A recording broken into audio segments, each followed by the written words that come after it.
2 Coríntios capítulo 5, versículo 21. Hoje é o último dia do mês de janeiro. E eu quero abrir uma série. Nós vamos, durante todo o mês de fevereiro, eu quero introduzir isso hoje. Nós vamos estar falando sobre justiça de Deus. Vamos crescer nessa compreensão, nesse entendimento do que é ser justiça de Deus. 2 Coríntios capítulo 5,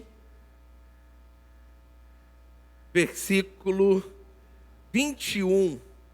A palavra do Senhor diz assim: aquele que não conheceu pecado.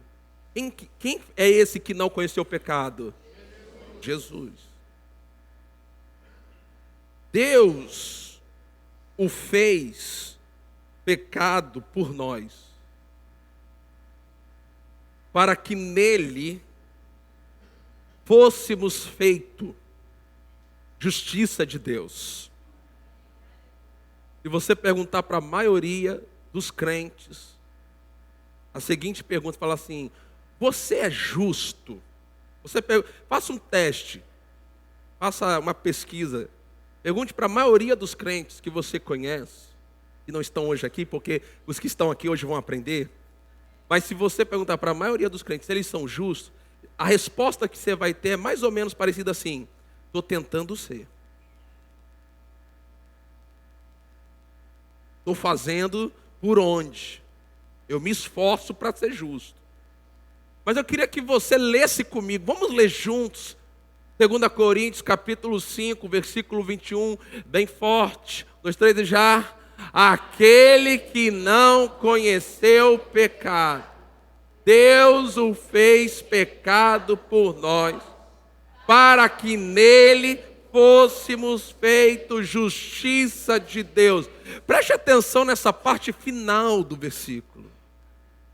Para que nele, ou seja, em Jesus você não tenta ser justo.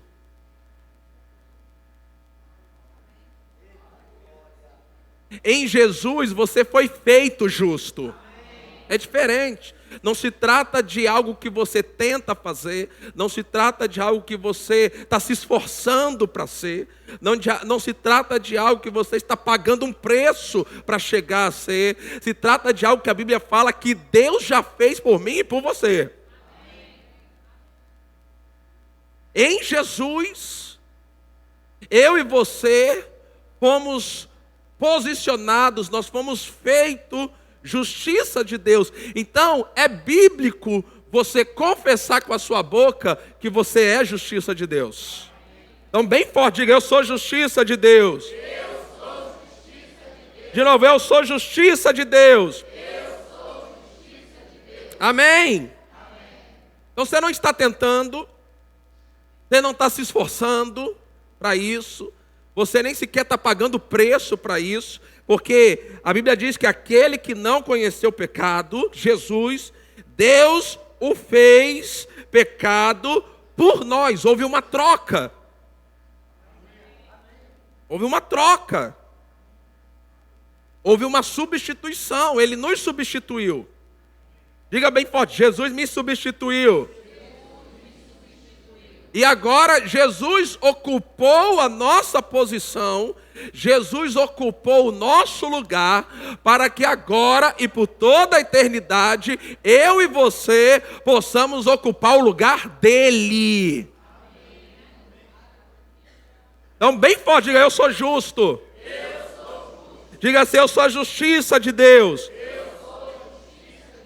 Então a justiça de Deus, ela é algo que acontece quando você entrega a sua vida para Jesus. Quando você entrega a sua vida a Jesus, instantaneamente, através da experiência que a Bíblia chama de novo nascimento, você é feito justo, você é feito justiça de Deus. Isso não é algo que a gente tenta fazer, isso não é algo que a gente se esforça para fazer, isso não é algo que a gente paga o preço para fazer. Entenda, amado, eu não estou dizendo que não existem coisas que a gente tem que tentar, não existem coisas que a gente tem que se esforçar, existem coisas na vida cristã que a gente tem que pagar o preço, mas nessa questão de ser justiça de Deus, você não precisa fazer nada, você precisa crer. É crer. Então a justiça, que momento que acontece a justiça? A justiça de Deus acontece na sua vida no momento que você aceitou Jesus. Naquele momento em que você aceitou Jesus, instantaneamente, pelo poder do Espírito Santo, você foi feito justiça de Deus. Agora nós precisamos entender, talvez para algumas pessoas, esse conceito de ser justiça de Deus não faça muito sentido, não tem muito coerência, mas você vai perceber que é um conceito bíblico. O que é justiça de Deus? O que significa ser justiça de Deus? O que eu estou querendo dizer quando eu abro a minha boca e digo que eu sou justiça de Deus? Justiça de Deus é a nossa posição diante de Deus. Qual é a minha, qual é a sua posição diante de Deus? Ou melhor, ouça isso, qual é a forma que Deus nos vê hoje? Quando Deus olha para você hoje, o que Deus vê? Será que Deus vê um pecador, um miserável, alguém que não merece coisa nenhuma? Então a justiça de Deus é a nossa condição diante. Como é que você está hoje diante de Deus? Não é diante dos homens, diante de Deus. Como quando Deus olha para você lá do trono dele, o que ele vê? Será que ele vê um pecador? Será que ele vê um miserável? Será que ele está vendo alguém ali que merece a ira dele, o castigo dele? Então, muitos de nós ainda carregamos dentro de nós uma imagem de um Deus que é aquele velhinho, rabugento, sentado lá no trono dele e irado, só esperando o momento em que eu e você der uma escorregada para ele poder nos castigar. Sabe, amado, nós precisamos de uma revelação do caráter de Deus. Deus é bom e Ele é bom o tempo todo. Então eu quero te ajudar hoje a compreender essa justiça. Eu queria que você abrisse alguns textos comigo. Primeiro texto, Romanos capítulo 5, o versículo 8 até o versículo 10. Romanos capítulo 5, versículo 8, versículo 10, eu quero que você se atente para algumas colocações que esse texto vai fazer. Olha só, mas Deus prova o seu próprio amor. De que jeito que Deus prova o seu próprio amor? Para conosco, ouça isso, pelo fato de Cristo ter morrido por nós. Quando que Cristo morreu por nós? Quando ainda éramos o quê? Éramos o quê? Éramos o quê, igreja? Então diga assim, eu era um pecador. Diga assim, eu não sou mais. Diga assim, eu sou a justiça de Deus.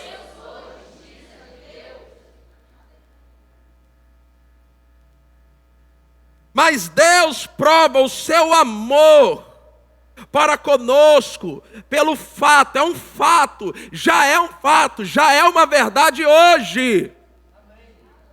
Cristo morreu por mim, Cristo morreu por você, Cristo morreu por nós quando ainda éramos, veja, Deus, a palavra de Deus, coloca no passado o fato de que a gente era pecador. Significa que quando Deus olha para você, se você já entregou sua vida a Jesus, se você já nasceu de novo, Deus, quando Ele olha para você, Ele não enxerga um pecador.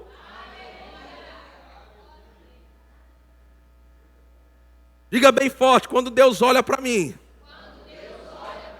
Ele não enxerga um pecador. Diga assim, porque eu fui lavado, eu fui remido pelo sangue de Jesus. O sangue de Jesus removeu o pecado da minha vida. Eu recebi a natureza de Deus no meu espírito. E a natureza de Deus não carrega pecado. Diga assim, eu fui liberto do poder do pecado. Diga assim, o diabo não é mais o meu Senhor, não é mais o meu Pai. Diga assim, Jesus é meu Senhor e Deus é meu Pai. Agora veja, no versículo 8 ele fala isso, que Jesus morreu por nós quando ainda éramos passado pecadores. Versículo 9, logo, muito mais, tempo presente. É como Deus nos vê agora. Logo mais agora, sendo o que, gente? Justificado. Como é que Deus, quando Deus olha para você, Deus vê um homem, vê uma mulher justificado pelo sangue de Jesus. Então, olha para o lado aí que você vai ver um justificado ou uma justificada. Lembra essa pessoa, ei, você é justificado pelo sangue. Sacode essa pessoa e fala, você é a justiça de Deus, pelo sangue de Jesus. Logo, muito mais agora, é nesse tempo, sendo justificados pelo sangue. O sangue fez isso. O sangue de Jesus é precioso para nós. Aquela frase, o sangue de Jesus tem poder. Logo, muito mais agora, sendo justificados por seu sangue, seremos salvos. Seremos por ele salvos da ira. A ira de Deus não é para os seus filhos. Não. Vou ver. Meu irmão, Deus não está irado com você. Deus não está caçando uma oportunidade para pegar uma falha sua para te castigar. O sangue dele já te justificou. A ira de Deus foi aplacada pelo sacrifício de Jesus. O versículo 10, olha só. Porque se nós, quando inimigos, coloca no passado, pecadores no passado, inimigo no passado, você não é inimigo de Deus, você é filho de Deus.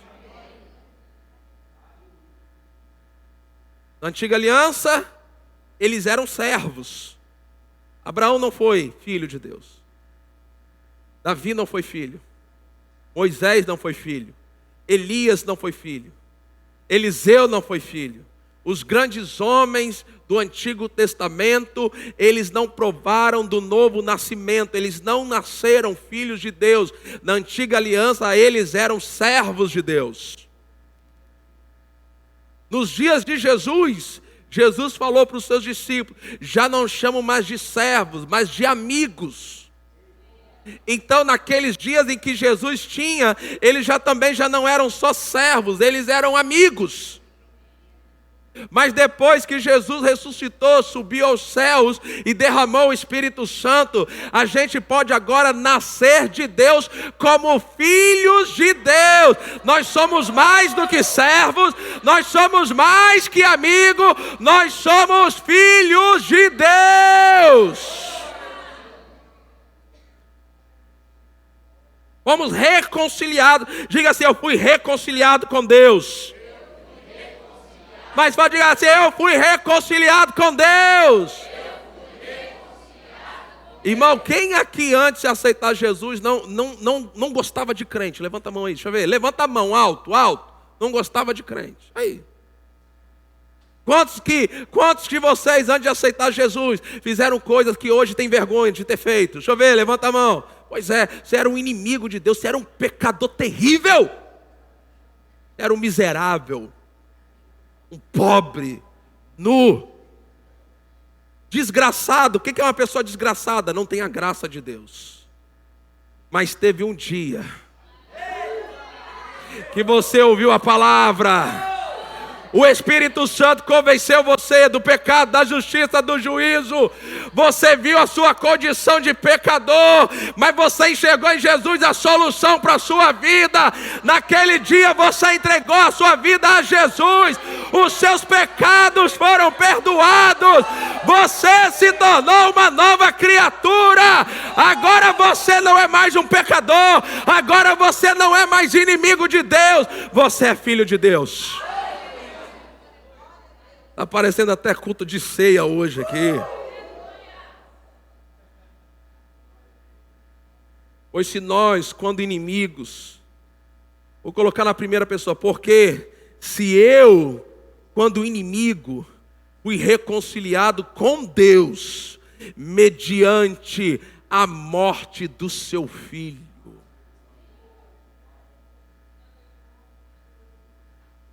Meu irmão, foi reconciliado.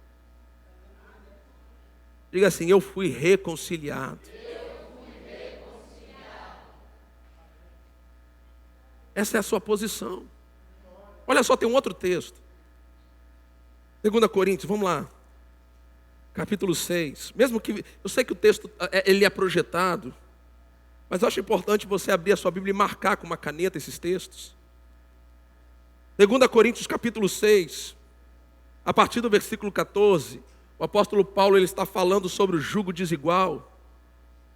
E ele faz algo poderoso ali. Versículo 14 diz assim: não se ponha em jugo desigual com os descrentes. Aí ele fala assim: pois que sociedade pode haver entre a e a? Ele nos chama de justiça.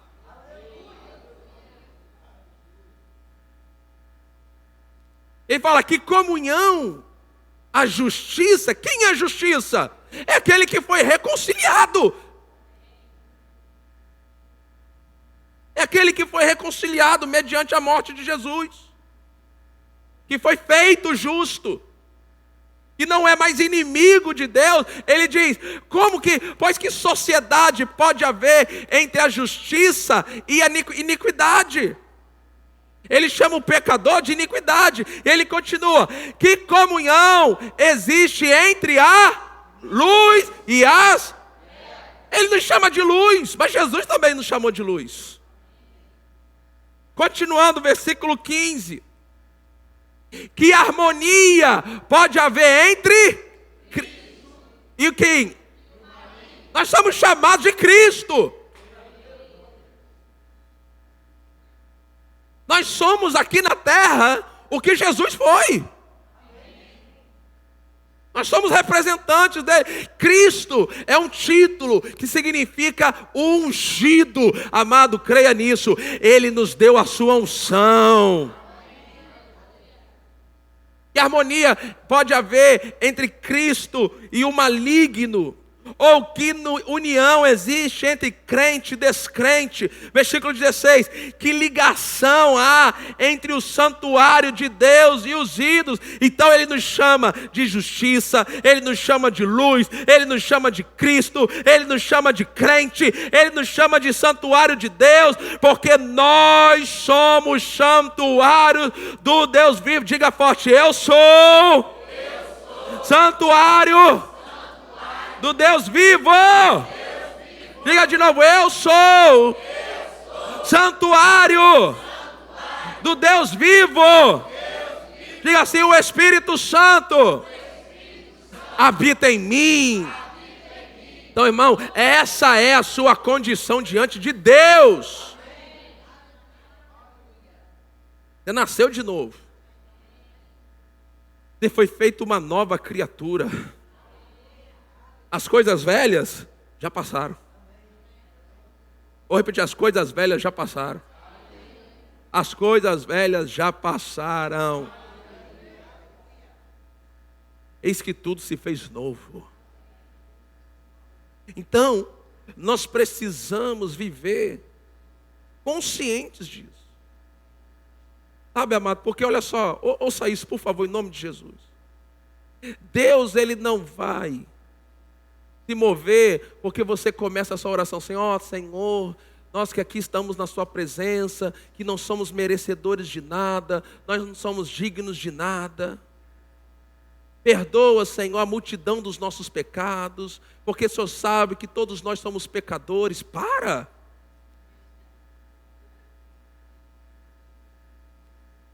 Essa consciência que os crentes ainda carregam de pecado tem roubado a eles a fé. Esse senso de indignidade, de que nós não somos dignos de nada, isso tem roubado a fé. Amado, em nome de Jesus, você foi feito filho de Deus.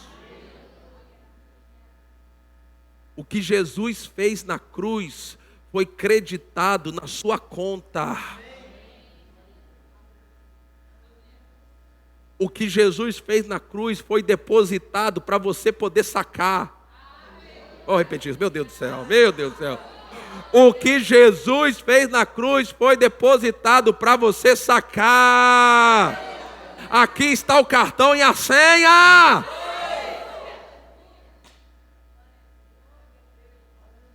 Aqui os crentes, não, você não merece nada.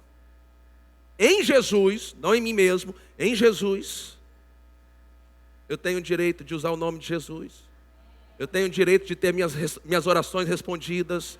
Eu tenho o direito de expulsar demônios. Eu tenho o direito de curar os enfermos. Eu tenho o direito de desfrutar de saúde divina. Eu tenho o direito de ter paz e alegria na minha vida. Eu tenho o direito de prosperar. Eu tenho o direito de andar em vitória nessa terra. Eu tenho o direito, querido, porque eu sou filho. Você precisa mudar o teu sistema de crença.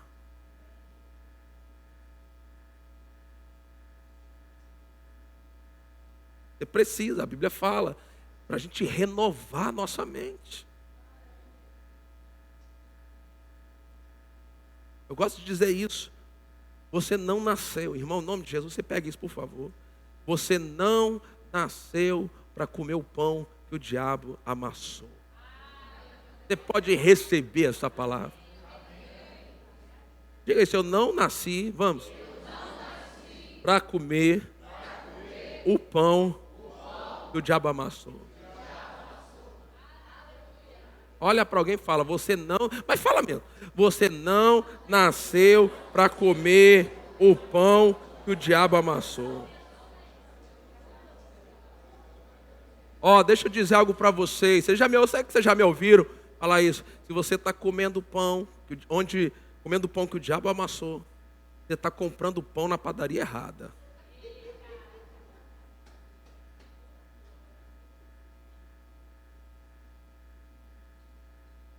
Você deve lembrar da história na Bíblia, depois você veja o livro de Ruth.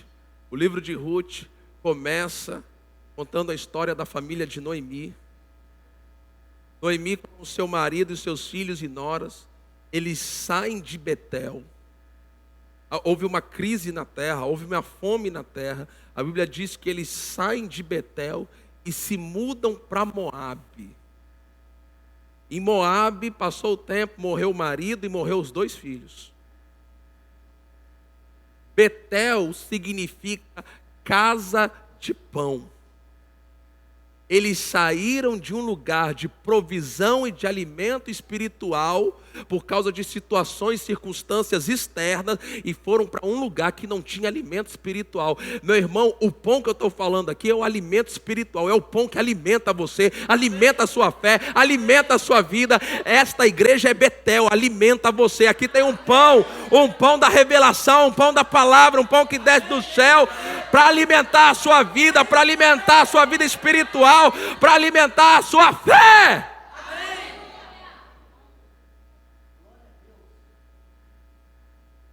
Eu sei que quando a gente fala assim, pega os textos, mostra, nós não somos mais pecadores. Quem não está acostumado com isso fala, cara, esse pastor está falando heresia. Como assim? Como assim nós somos merecedores? Não é, a gente não merece no nosso crédito.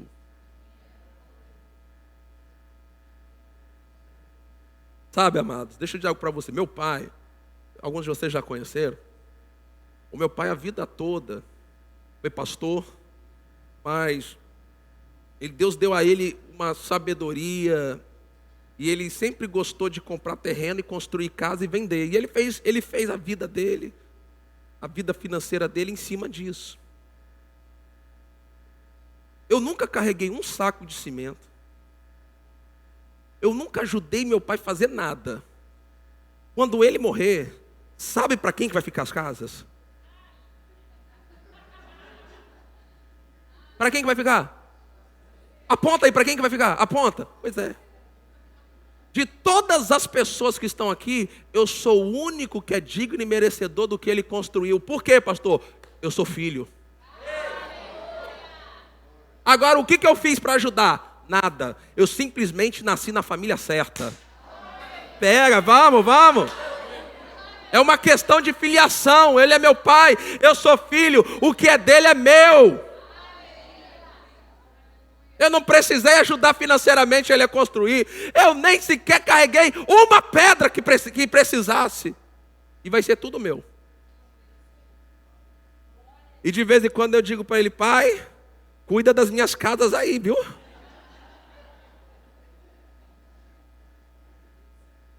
Você tem que entender isso. Você é filho. E porque você é filho, aquilo que Deus construiu para você, por herança, já é seu. Você tem que tomar posse dessa herança. Você não tem que viver uma vida de perrengue aqui na terra, meu irmão. Você tem que viver uma vida de vitória. Se alguém aqui crê, pelo amor de Deus, glorifica o Senhor. Fala amém. Porque você leva anos para mudar a mentalidade do povo.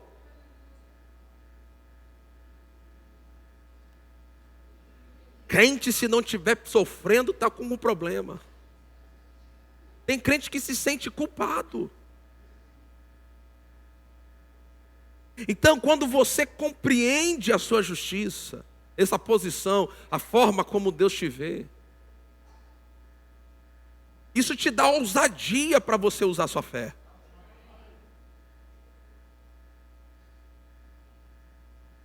O dia que meu pai e minha mãe não estiverem mais aqui, se alguém entrar lá, tomar o que é meu irmão, eu pego os documentos.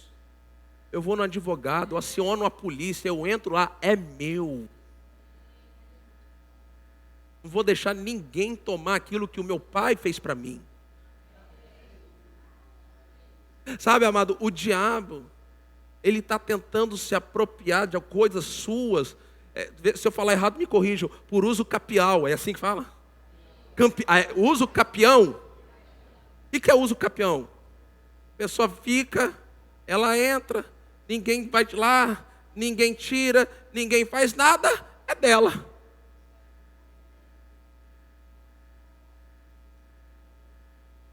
Você não pode deixar Satanás se apropriar de coisas assim suas.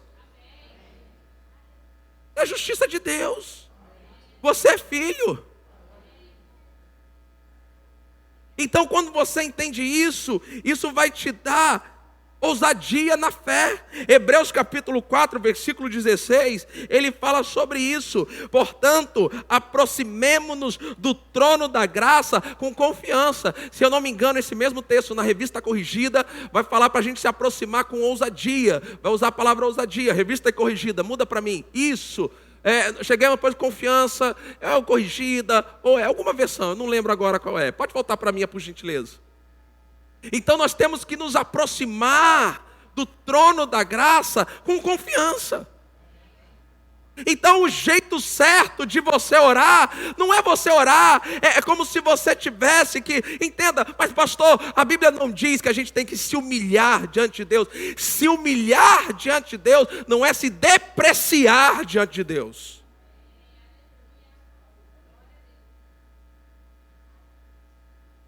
E quer se humilhar, Senhor? Eu reconheço que eu preciso de Ti. Você está se humilhando. Senhor, eu reconheço que o que eu tenho é por causa do sangue de Jesus. Você está se humilhando. Senhor, eu reconheço, se não fosse a sua mão na minha vida, eu não poderia nada. Você está se humilhando. É bíblico. Agora, você vai orar, você vai se aproximar de Deus. A Bíblia fala que a gente tem que fazer isso com confiança. Muitas vezes, amado, minhas orações, Pai, eu e o Senhor sabemos que eu falhei, mas eu e o Senhor sabemos que eu sou seu filho. Eu posso estar diante do Senhor, porque eu sou coberto pelo sangue de Jesus. E o sangue de Jesus me garante o direito de permanecer diante de Ti.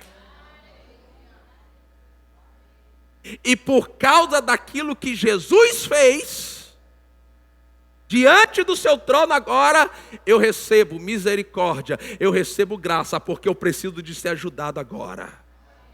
É ousadia. Isso é ousadia. E Deus quer ver esse nível de ousadia na sua vida. Hebreus capítulo 10, a partir do versículo 19, olha só o que diz. Portanto, meus irmãos, tendo o que, igreja? Tendo o que? Forte, tendo o que? Tendo ousadia. Para fazer o quê? Para entrar no santuário. Que santuário é esse? É o santuário da presença, da comunhão, através da oração. Meu irmão, quando você for orar, você tem que fazer isso com ousadia. Pai, eu estou aqui entrando no santuário, eu estou me achegando ao trono da graça, não porque eu estou confiando em mim, não, é porque eu estou confiando no sangue que está sobre a minha vida. Eu posso ter acesso ao Senhor pelo nome de Jesus. Eu posso ter acesso ao Senhor porque o sangue de Jesus quebrou a separação que havia entre nós.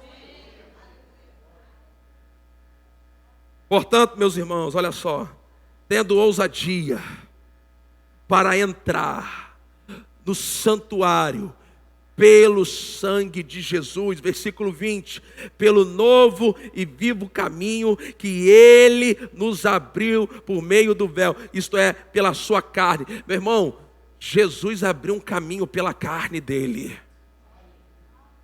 Por isso a ceia, o sangue e o corpo.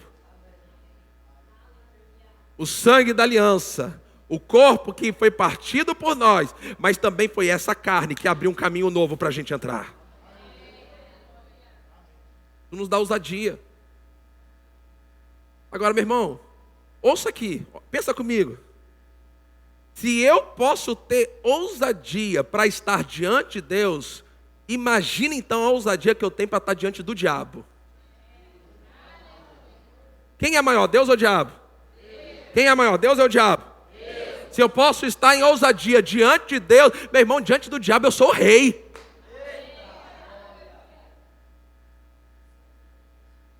É essa consciência. Pelo novo e vivo caminho que Ele nos abriu por meio do véu, isto é, pela sua carne. Versículo 21, tendo um grande sacerdote sobre a casa de Deus. Versículo 22, aproximemo-nos com coração sincero, em plena certeza de fé, tendo o coração purificado da má consciência e um corpo lavado com água pura. É assim que você se aproxima de Deus. É assim que você ora. É assim que você tem que chegar diante de Deus. Senhor, o Senhor prometeu. Eu estou crendo. Eu sou filho. Essa promessa é minha. Isso é ousadia.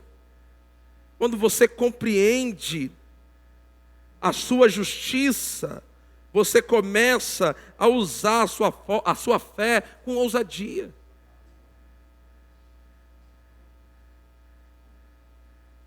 Você sabe quem você é. Você já ouviu ou algo parecido? Quando o filho do dono chega. O filho do dono não é o dono, mas ele é o filho do dono. Ele chega, ele chega diferente. E as pessoas sabem, isso aí é o filho do dono. Meu irmão, ei, olha aqui. Você é o filho do dono. Quando os anjos te veem, é o filho do dono. Quando os demônios te veem, é o filho do dono, a filha do dono. Mas tem gente que não sabe o que é. Então você saber a sua justiça vai te dar ousadia.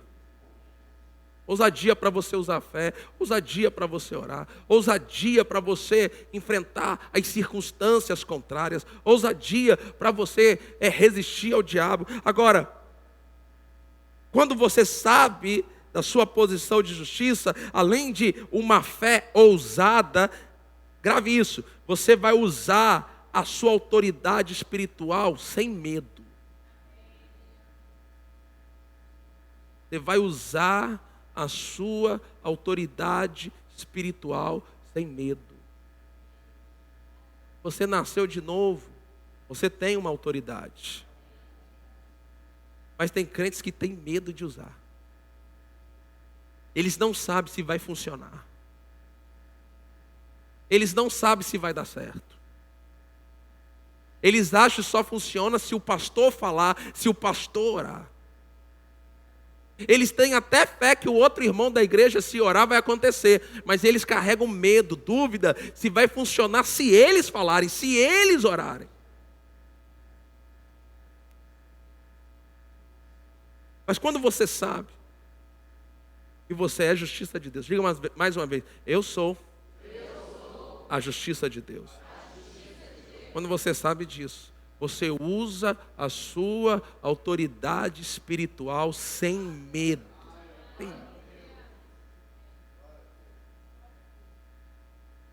Se aparecer um vulto no teu quarto, é ele que vai ficar com medo de você. Você não vai ser oprimido por demônios, mas você vai ser o opressor dos demônios. E você sabe da autoridade que você tem. Você sabe quem está dentro de você. Você sabe das promessas de Deus. Você sabe. Você sabe, você conhece texto como, por exemplo, aquele que está em você é maior do que aquele que está no mundo. Você já conhece. Você sabe que o nome de Jesus na tua boca tem autoridade. Você sabe disso. Você sabe, porque o diabo, quando você se levanta, ele debocha e fala assim, quem você está achando que você é? Quem você pensa que é? Você está aqui, você nem leu a Bíblia hoje. Você nem orou. Aí o crente já, meu pai, é verdade. Irmão, olha aqui para mim. Jesus morreu por você quando você nunca tinha lido a Bíblia e nunca tinha orado. Deixa eu dizer algo para você. Você ler a Bíblia, você orar, não vai fazer Deus amar mais você. Você não ler a Bíblia, não orar, não vai fazer Deus amar menos você. Logicamente, se você não ler a Bíblia, se você não orar, você vai comprometer o seu crescimento espiritual, é lógico. Mas Deus, Ele vai te amar com eterno amor, você lendo a Bíblia ou não. Eu não leio a Bíblia para Deus me amar mais. Eu leio a Bíblia para conhecer mais de Deus. Eu não oro para Deus me amar mais. E se amanhã eu não conseguir um tempo para orar, eu tenho certeza que Deus continua me amando.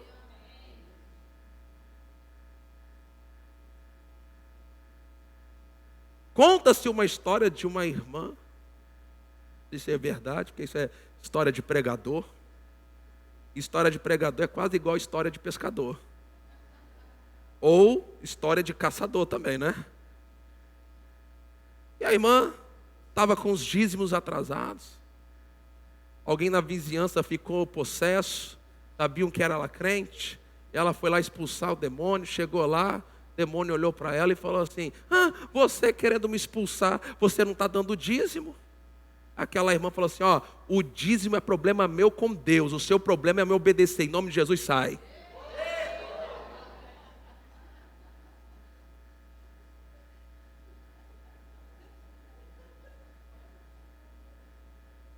Diabo, quem é você?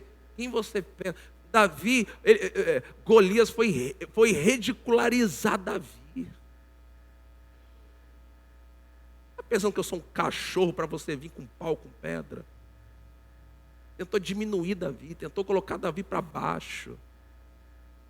Davi olha para ele, aquele gigante, olha no olho. Quem é esse filisteu incircunciso para afrontar o exército do Deus vivo? Hoje mesmo eu te matarei, cortarei a tua cabeça. Hoje, meu irmão, o baixinho, quando se viu encurralado, se levantou.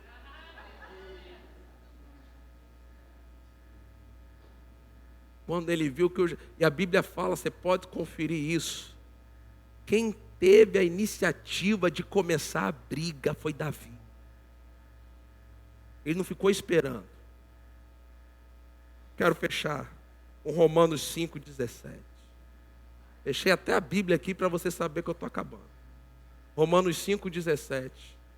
Se a morte reinou pela ofensa de um, e por meio, se a morte reinou pela ofensa de um, e por meio de um só, muito mais. Se a morte reinou pela ofensa de um, que um é esse aqui? Adão. A morte reinou por causa do pecado de Adão. Por meio de um só, quem é esse outro um só? Jesus. Por meio de um só, muito mais os que recebem a abundância da graça, recebem. Não faz por merecer, recebe, tem que crer. Recebe a abundância da graça e o dom da justiça. Justiça você não faz, você só recebe. Você tem que receber a abundância da graça e o dom da justiça. Quando você recebe isso, a Bíblia diz: reinarão em vida. Reinar. Não é reinar no milênio, não. É reinar a partir de agora. Recebe isso aí? É reinar a partir de agora. Já viu como é que um rei reina? Como é que um rei governa? Só dando comando. Ele fala. E quando ele fala, vira lei. Quando o rei fala, aqueles que estão ao seu redor, para servi-los, entram em ação. Quando você fala, os anjos que estão ao seu redor para servir, eles entram em ação na tua vida. Reinarão em vida, diga: eu reino em vida. Por meio de um só, a saber, Jesus Cristo. Então Jesus Cristo colocou você num lugar aonde você pode reinar. Vamos ficar em pé.